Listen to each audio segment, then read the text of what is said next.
Hello guys, নতুন একটি video নিয়ে চলে এসেছি। এই ভিডিওটি অনেক ইন্টারেস্টিং হতে চলেছে। ভিডিওটি আপনারা শেষ পর্যন্ত দেখতে থাকুন।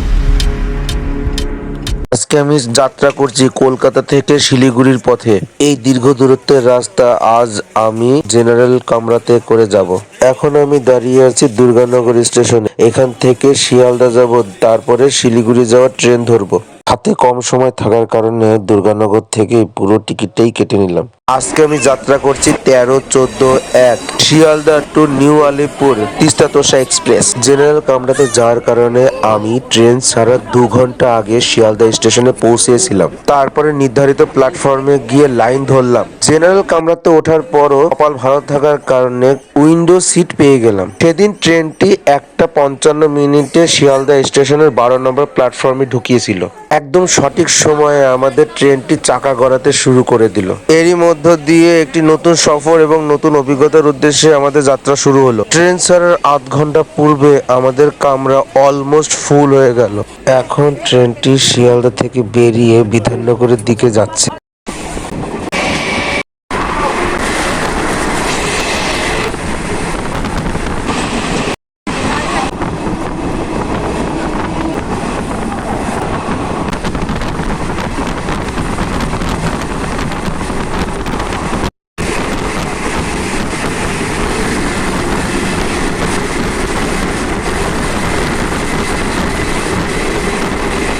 এখন আমরা নৈহাটি, যেটা কিনা তিস্তা তোষা ট্রেনের ফার্স্ট হল্টিং স্টেশন।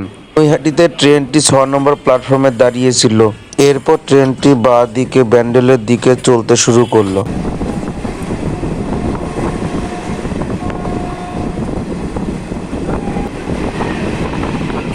এখন আমরা হুগলি ব্রিজ পার হচ্ছি, যার নিচ দিয়ে গঙ্গা নদী প্রবাহিত হচ্ছে এবং যার একদিকে উত্তর 24 পরগনার নৈহাটি এবং অন্যদিকে হুগলি জেলার ব্যান্ডেল অবস্থিত। এই স্টেশনটি হুগলি ব্রিজ পার হওয়ার পরেই পাওয়া যায়, যেটার নাম হলো হুগলিঘাট স্টেশন। এই স্টেশনে নেমে রেল লাইনের ডান দিকে হুগলি নদী বরাবর কিছুটা গেলেই হাজী মোহাম্মদ মহাসিনের ইমামবাড়া যাওয়া যাবে। নৈহাটি ব্যান্ডেল রেল লাইনটা সমতল ভূমি থেকে অলমোস্ট 3 তলার সমান উচ্চতায় অবস্থিত। মনে হচ্ছিল আমরা যেন 3 তলার সমান উচ্চতা বিশিষ্ট কোনো বাড়ির ছাদের উপর দিয়ে যাচ্ছি। এখন আমরা ব্যান্ডেল জংশনে ঢুকছি। বাদিক দিয়ে আমাদের লাইনের সমান্তরালে যে লাইনটি ঢুকছে সেটি হলো হাওড়া ব্যান্ডেল লাইন। ব্যান্ডেল জংশন থেকে উত্তর দিকে দুটো লাইন ভাগ হয়ে যায়। একটি যায় বর্ধমান লাইনের দিকে এবং আরেকটি যায় নবদ্বীপ কাটোয়ার দিকে। আমাদের ট্রেনটি ব্যান্ডেল থেকে কাটোয়া নবদ্বীপের রাস্তা ধরবে। ব্যান্ডেল পৌঁছাতে পৌঁছাতে দিনের আলো প্রায় শেষের দিকে পৌঁছে গেল এবং প্রকৃতির অপরূপ সৌন্দর্য উপভোগ করতে করতে আমরা ব্যান্ডেল স্টেশনে পৌঁছে গেলাম।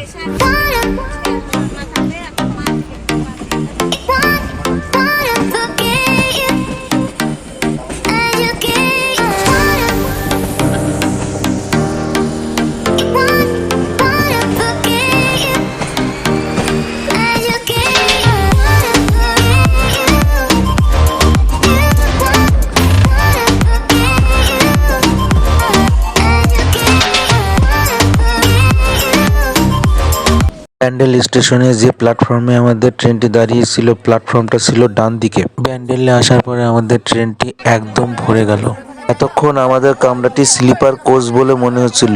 এই প্রথম মনে হলো যে আমি জেনারেল কামরাতে বসে আছি। এইখান থেকে বর্ধমান লাইন এবং কাটোয়া লাইন ভাগ হয়ে গেল। আমাদের তিস্তা তোষা ট্রেনটি কাটোয়া লাইন দিয়ে যাচ্ছে। পরপর দুটো বিল্ডিং এর প্রথমটা ওয়ার্কশপ এবং পরেরটি ব্যান্ডেল কার শেড। আমাদের ট্রেনটি এখন টিপিক্যাল গ্রামের ভেতর দিয়ে চলছে।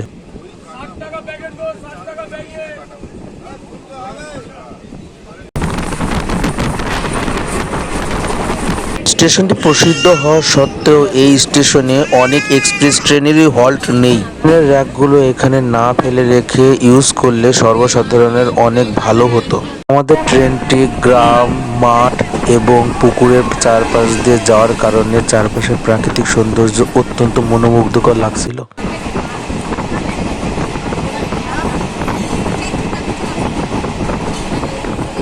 অনাবিল প্রাকৃতিক সৌন্দর্যের মধ্য দিয়ে আমাদের ট্রেনটি যখন ছুটে যাচ্ছিল, তখন রবীন্দ্রনাথ ঠাকুরের একটি কবিতায় বারবার মনের ভিতরে নাড়া দিয়ে যাচ্ছিল।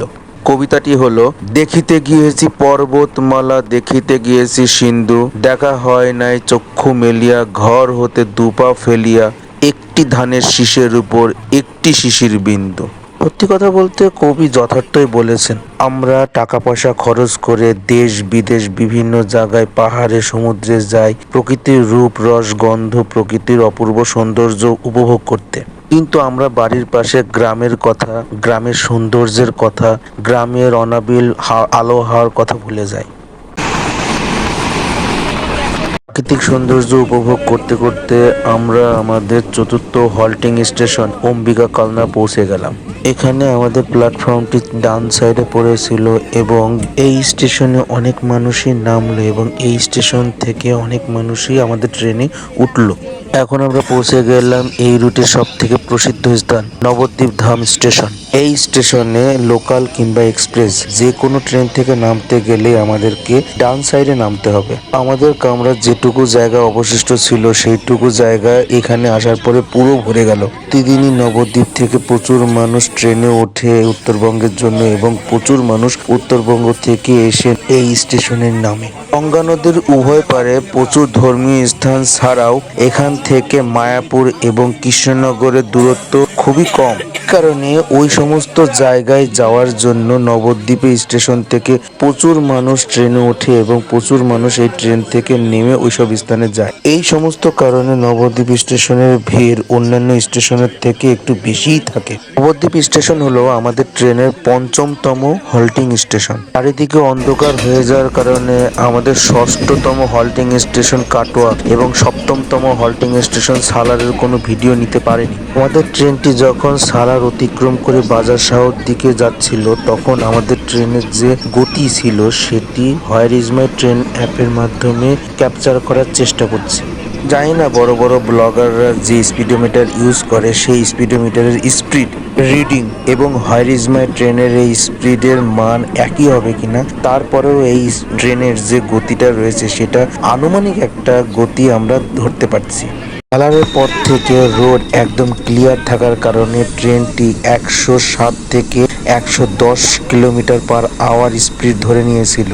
এই রকম রিডিং দেখে আমার একদম বিশ্বাস হয়ে গেল যে ব্লগারদের দামি দামি স্পিডোমিটার এবং মোবাইলের হোয়ার ইজ মাই ট্রেনের স্পিডোমিটার মোটামুটি সেম রিডিংই দেয়। এরপর থেকে ট্রেনে যদি আমি কোথাও যাই তাহলে এই হোয়ার ইজ মাই ট্রেনের অ্যাপের ভেতরে যে স্পিডোমিটারটা আছে সেখান থেকে আমি ট্রেনটির মোটামুটি একটা গড় স্পিড ধরে নিতে পারি। শুধুমাত্র ট্রেনে চলতে গেলে এক্সট্রা করে আর কোনো স্পিডোমিটার অ্যাপ ডাউনলোড করতে হচ্ছে না। এখন আমরা পৌঁছে গেলাম আমাদের ট্রেনের অষ্টমতম হল্টিং স্টেশন বাজার শাহ। এখন 6:30টার আশেপাশে হওয়া সত্ত্বেও পুরো স্টেশনটি একদম ফাঁকা জনমানবহীন। পূর্বের দুটি হল্টিং স্টেশন কাটোয়ার প্ল্যাটফর্ম ছিল ডান দিকে এবং সালারের প্ল্যাটফর্ম ছিল বাঁ দিকে। এখন বাজার শাহ এর প্ল্যাটফর্ম হলো ডান দিকে। এখন আমরা এই ট্রেনের 9 নম্বর হল্টিং স্টেশন খাগড়াঘাট রোড স্টেশনে এসে পৌঁছালাম। এই স্টেশনের বিশেষত্ব হলো এই স্টেশনে নেমে আমরা বহরমপুর, মুর্শিদাবাদ এবং লালবাগে অতি সহজে যেতে পারি। প্ল্যাটফর্মের আরো একটি বিশেষত্ব হলো আমাদের সবার প্রিয় ব্লগার বাংলা ট্রাভেল ব্লগের উজ্জ্বল নক্ষত্র ট্রাভেল উইথ কৌশিকের বাড়ি এই খাগড়াঘাট স্টেশনে নেমেই যেতে হয়। এখন আমরা আজিমগঞ্জ ঢুকছি। আজিমগঞ্জ ঢোকার আগে যে মেমো ট্রেনটা আমাদের উল্টো ডাইরেকশনে যাচ্ছে সেদিকটা হলো আজিমগঞ্জ কার শেড। এখন আমরা প্রবেশ করছি আমাদের ট্রেনের 10 নম্বর হল্টিং স্টেশন আজিমগঞ্জ জংশন। এই আজিমগঞ্জ স্টেশন থেকে প্রচুর ট্রেন নলহাটি রামপুরহাট যায়। এছাড়াও আজিমগঞ্জ স্টেশন থেকে আজিমগঞ্জ হাওড়া লোকাল, আজিমগঞ্জ কাটোয়া লোকাল, এমনকি আজিমগঞ্জ মালদা মেমো লোকাল, নিমতিতা লোকালও চলাচল করে। এই সমস্ত কারণে আজিমগঞ্জ জংশন হলো এই লাইনের অত্যন্ত গুরুত্বপূর্ণ একটি স্টেশন। এটি হলো জঙ্গিপুর রোড স্টেশন, যেটা কিনা তিস্তা তোর্ষা ট্রেনের 11তম হল্টিং স্টেশন। ওমরপুর, রঘুনাথগঞ্জ শহর এবং জঙ্গিপুর কলেজ এই স্টেশন থেকে সহজেই যাওয়া যায়। এই সাব স্টেশনটা দেখে আমি প্রথমে ভেবেছিলাম যে এই সাব স্টেশন থেকে আমাদের বাড়িতে রুমে কারেন্ট যায়, কিন্তু পরবর্তীতে দেখলাম যে এটি রেলওয়ের আন্ডারে থাকা ট্রাকশন সাব স্টেশন। এই স্টেশনে আসার পরে আমাদের কামরা অনেকটাই ফাঁকা হয়ে গেল। এখন আমরা আছি এই ট্রেনের 12তম হল্টিং স্টেশন নিমতিতা। এই নিমতিতা ব্যবসায়িক কাজের জন্য অনেক আগের থেকে একটি প্রসিদ্ধ স্থান এবং আমাদের এই লাইনের একটি গুরুত্বপূর্ণ স্টেশন। পাশে রেল লাইনের সমান্তরালে যে হাই রোডটা চলে যাচ্ছে সেটি হলো বহরমপুর শিলিগুড়ি হাই রোড। আমরা যখন বাসে কলকাতা থেকে শিলিগুড়ি যাব তখন এই রাস্তা দিয়েই আমাদেরকে যেতে হবে।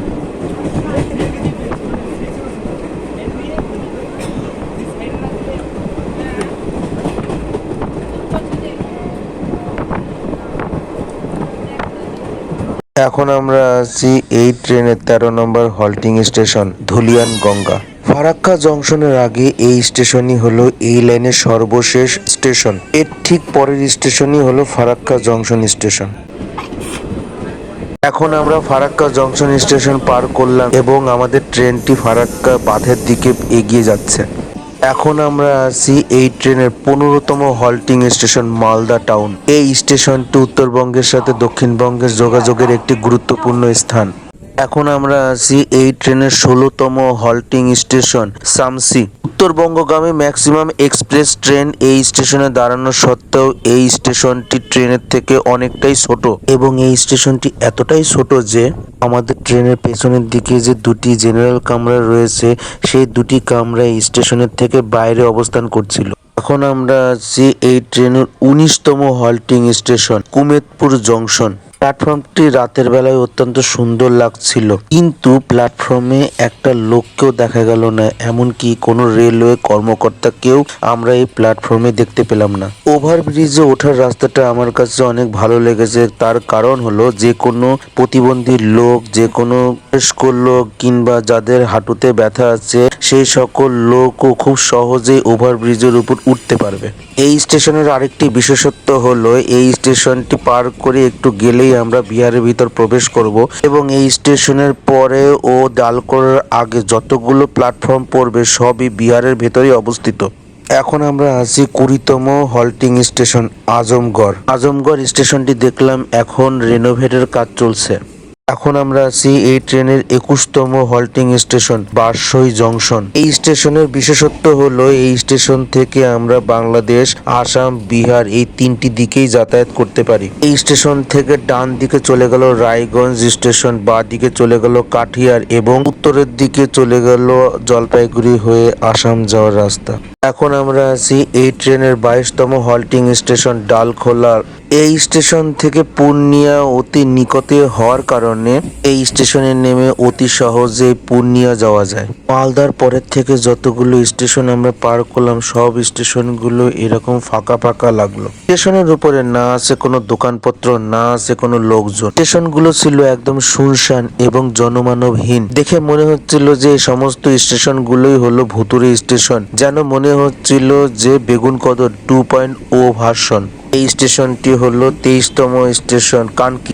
এখন আমরা পৌঁছে গেলাম কিষানগঞ্জ স্টেশন, যেটি কিনা বিহারের ভিতরে অবস্থিত এবং এই ট্রেনের 24তম স্টেশন। ভারতবর্ষের প্রাচীনতম স্টেশনগুলোর মধ্যে কিষানগঞ্জ অন্যতম। কিষানগঞ্জ হলো বিহারের একটি জেলা এবং জেলা সদর। এক রাস্তা পার করার পরে কিষানগঞ্জে মানুষের আনাগোনা এবং দোকানপত্রের দর্শন পেলাম। এরই মধ্য দিয়ে আমাদের যাত্রা প্রায় শেষের দিকে। সামনের স্টেশন আলুয়াবাড়ি রোড জংশন স্টেশনে আমরা ট্রেন থেকে নামবো।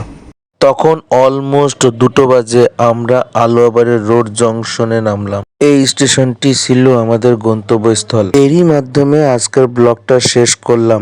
আবার দেখা যাচ্ছে পরবর্তী ব্লগে। সেই পর্যন্ত আপনারা সবাই সুস্থ এবং স্বাভাবিক থাকুন। পুরো ভিডিওটি দেখার জন্য আপনাদের সবাইকে অসংখ্য অসংখ্য ধন্যবাদ।